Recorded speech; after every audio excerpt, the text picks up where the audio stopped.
you want to develop better text mining tools, and they really are necessary to search really large data sets. The way we've done literature in the past just is not very effective. I deal a lot with medical literature. It's very important for signal detection. It's also important for signal detection, and you get information concerning efficacy of compounds. You can look for potential adverse events that occur in the setting of the disease. That's very important because they may just be background noise. The other thing is it can help you with hypothesis generation, and we are required by law to do this. It has to be done in a methodical manner, let's say. And the basic reality is that time is precious. I don't have enough of it. The only way I can improve, my productivity is getting smarter, learning new skills, and improve tools. Right now, the tools suck. Okay, I want to ask a specific question. Okay, I have hepatitis B core antibody. You've heard me talk about this, probably some of you, but I'm hepatitis B negative. That means I have suppressed my infection completely. No symptoms, Zippo.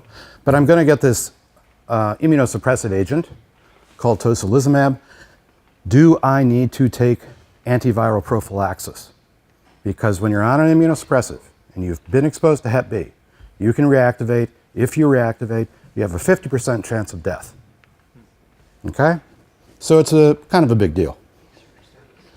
In any event, the methods. What I do is I use Embase a lot. It has tons of literature. I created a CVS file. From that, you can put it in a relational data model, and you can create queries-based reports and outputs and that type of stuff. I also went into the text files and created what I call the Adobe process. It's really conceptualization, and then I2E is a natural language processing program that I have access to. Okay, basically, these represent the queries, okay? If you just go for individual terms, you get a bunch of stuff, but depending on your query, you go and you chop it down. I mean, that's really obvious. Everyone does that. This is just an explanation of what Embase is, what Paradox does. You've probably heard of it.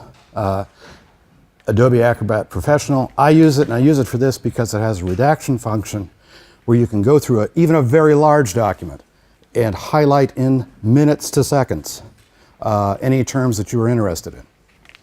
So you don't have to use a highlighter. For our purposes, hepatitis B is yellow, tocilizumab purple, and the other is red. I also did a usefulness scale, okay?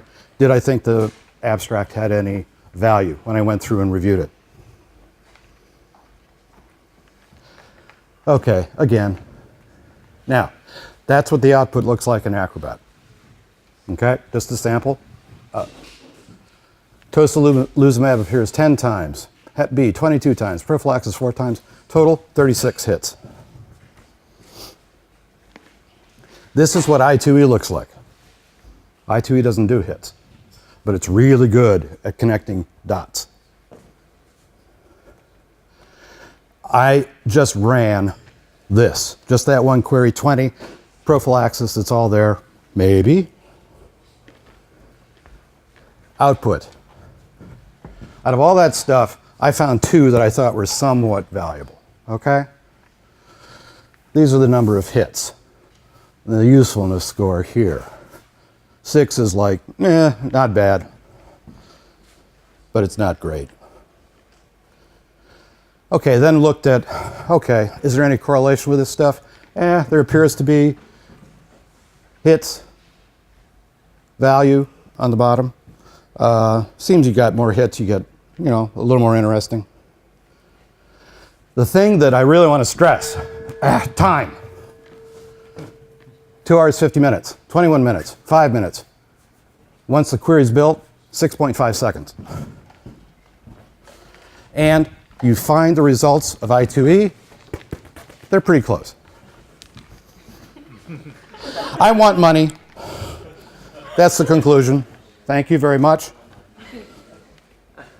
And I was going to do a touchy-feely thing, but... We'll skip that. We're out of time. I Well, have yeah, a it's question actually funny. for